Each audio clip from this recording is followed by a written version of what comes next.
जम्मू और कश्मीर के पूर्व राज्यपाल सत्यपाल मलिक ने भारतीय जनता पार्टी के सिख समुदाय के मामलों से दूर रहने की सलाह दी। साथ ही उन्होंने आगामी हरियाणा विधानसभा चुनाव में भी लोगों से भाजपा को हराने की अपील की। उन्होंने हिमाचल प्रदेश की मंडी से सांसद कंगना रनौत को भी भाजपा से बाहर करने की मांग की। साथ ही उन्होंने प्रवर्तन निदेशालय पर भी कार्रवाई को लेकर सवाल उठाए। उन्होंने हरियाणा की जनता से भाजपा को हराने और अन्य दलों का समर्थन करने की अपील की। मलिक ने कहा कि जब भी संकट का समय आया तब सिख समुदाय हमेशा देश के साथ खड़ा हुआ। भाजपा सरकार अपना काम करने में असफल रही और उसे सिख समुदाय के मामलों में दखल नहीं देना चाहिए। क्या कुछ कहा, सुनिए। वो नहीं रहा, न सड़कों का, न नहर का, न खेती का, न बिजनेस का। और वो सिख समाज अपने कामों को इतनी शानदार तरीके से अंजाम देता है कि जिसका कोई हिसाब किताब नहीं। और देश पे कभी कोई संकट आता है तो सिख संगत आगे आगे रहती है, तो उनके काम में कोई हस्तक्षेप नहीं करना चाहिए। चुनावों की जो तारीख है हरियाणा के अंदर वो 1 से 5 हो गई है। जो नतीजे आने थे वो 4 से 8 हो गए हैं, जम्मू कश्मीर में भी और हरियाणा में भी। जी। आप कैसे देखते हैं? ये ठीक है, ये तो डिमांड थी लोगों की, चूंकि उसमें ये खतरा था कि छुट्टियां थी तो लोग कम वोट करेंगे। ठीक है।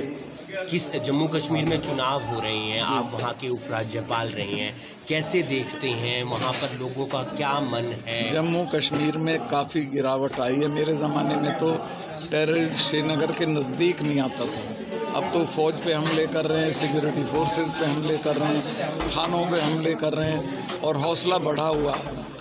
और वहाँ कोई सरकार नाम की चीज नहीं है। आपको ऐसा लगता है कि जो बीजेपी सरकार है वो नाकाम रह रही है? नाकाम नहीं, 100% नाकाम है। दिल्ली में भी, श्रीनगर में भी। हरियाणा में क्या लगता है मलिक साहब आपको?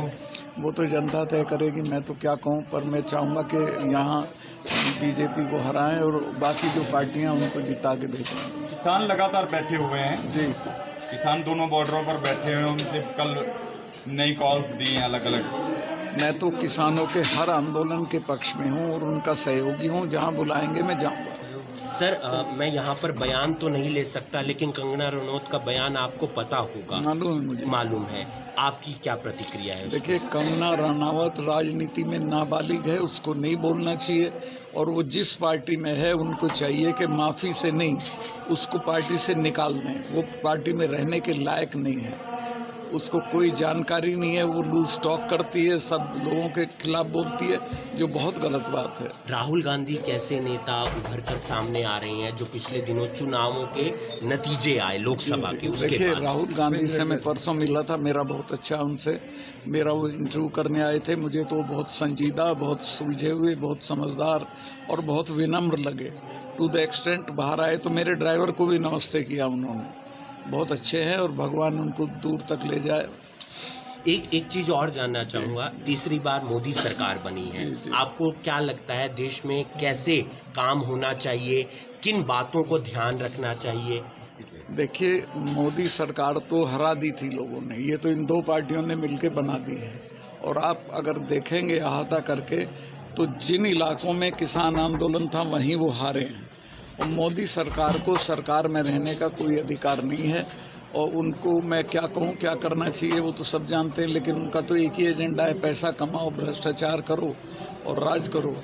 और कोई हुड्डा पर जो उसकी प्रॉपर्टी थी अटैच की गई है, ईडी ने कार्रवाई की है, पुराना मामला था। मुझे उसकी पूरी जानकारी नहीं है, पर ईडी तो ये जिसके खिलाफ चाहते हैं इस्तेमाल करते हैं। एक आध बीजेपी के लोगों के खिलाफ भी इस्तेमाल कर दें।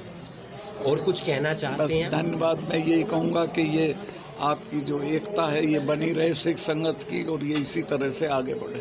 यूपी में उपचुनाव है, उसको कैसे देखते हैं सर? मैं उपचुनाव पे नहीं बोलूँगा, मुझे मालूम भी नहीं है। शुक्रिया सर। काम तो हो नहीं रहा, न सड़क